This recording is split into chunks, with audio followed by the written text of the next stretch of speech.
interpreter with us. If you can raise your right hand for me, please. Do you solemnly swear or affirm that you will faithfully translate from English into Spanish and Spanish? This is a certified court interpreter taking the oath. Sounds routine, right? But in courtrooms, even this tiny moment sets the stage, because mistranslations can derail entire trials. Ever wonder how much gets lost between languages in high-stakes cases? To English, so help you God? I do, Your Honor. All right, you can lower your hand if you'll state your name for the record. Arlene Abrams, license number 2081. All right, so the first thing, my understanding is that he is requesting a jury trial. Is that correct? Judge, before we reach that matter, I would like to ask the court to ensure that Mr. Salinas is desiring us to represent him. I know this was a question before, but before we proceed to jury trial, I think I need to put it on the record again if he wants us to represent him or not. Oh, well, what I can tell everyone, this is an old case. Whoa, tomorrow. As in less than 24 hours to prep for trial. That's a legal sprint, not a marathon. Drop in the comments. Would you want a lawyer who's as pressed for time, or would you rather roll the dice and go it alone? I know that your firm was wanting to withdraw, and that motion was filed and the court denied it.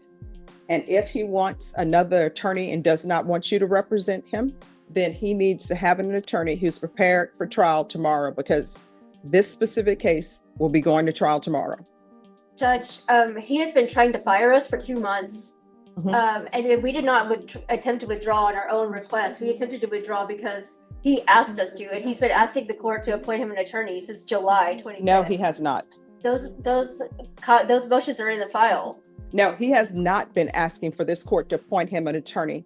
And if my understanding is, one, you have not been the attorney who's been on this case. There's been another attorney from your firm. And where is that attorney? Because Judge, that's the he's attorney. resigned.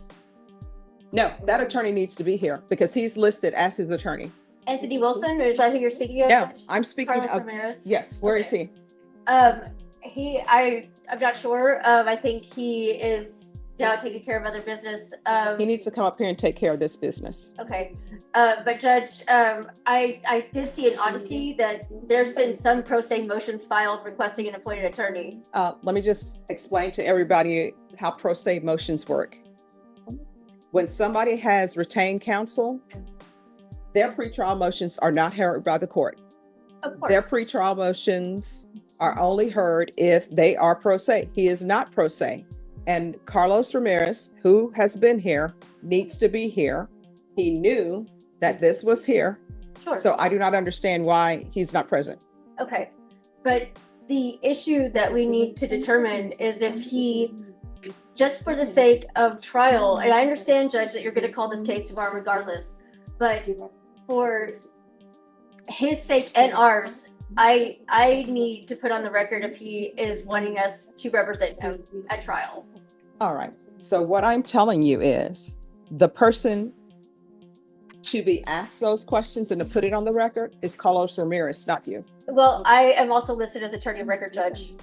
Well, I'll have them check to see if that's the case.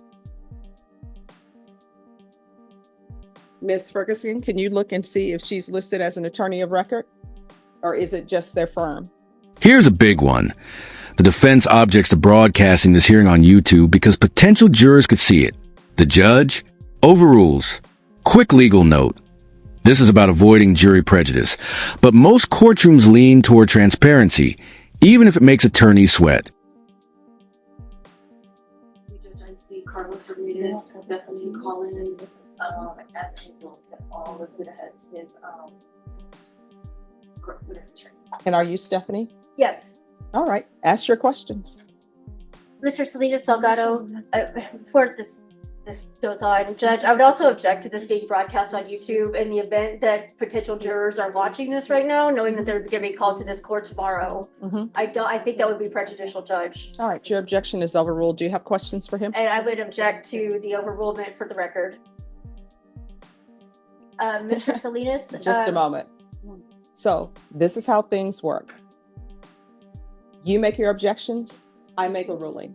There is no, I object to the court's ruling. The court's ruling is the court's ruling.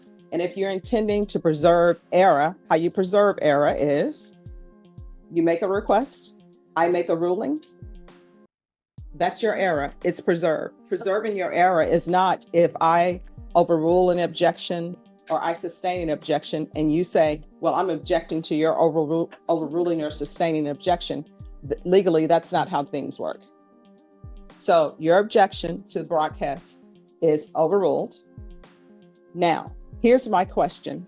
Is he going, if he were to be found guilty, is he going to the court for punishment or is he going to the jury for punishment? We have filed a motion for jury, but I still need to determine if he wants us to represent him or not. All right, so this is what I need you to do. I need you to listen to my questions, answer my questions, and we will go in the order that I'm giving you. So, Mr. Salinas, do you understand this process? Have they explained to you about jury trial?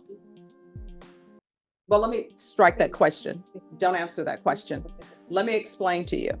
In this court, since you've been here, this is the process for this court. First thing that happens is I make sure that defense attorneys have all of the discovery. What is discovery? Discovery is items or evidence or proposed evidence about your case. So if there's a video that's about your case. Okay, legal crash course. Discovery is basically show and tell for lawyers.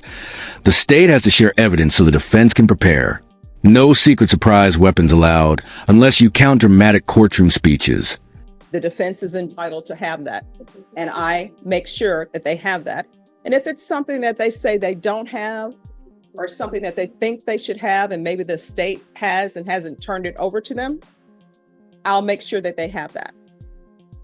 So in your case, your attorney has said they have all of the discovery. So that means that all of the evidence that you're entitled to, they have that. Your attorney, Mr. Ramirez, has said that's the case. Then the next thing I do is I tell the state in this court that you have to tender an offer. That offer will be given to your attorney. That attorney will go over that offer with you. And then if there's something you don't understand about the offer, then you're to ask your counsel. Do you understand? See. Okay. Yes. So yes or no, has an offer been tendered to you in this case? And there it is. The defendant chooses a jury trial. 12 strangers will now decide his fate. If it were you, would you trust a jury with your future or take your chances with just a judge? No. No. All right, so this is what we're going to do. I'm going to have you sit down. The state will let this defense attorney know because I know this defense attorney hasn't been here. It's been Carlos Ramirez. The state will let them know what the offer is. And then your attorney who's here today will let you know what the state's offer is. Then you will let me know whether or not you're accepting the state's offer or whether or not you wish to go to jury trial. Do you understand? See. Yes. All right.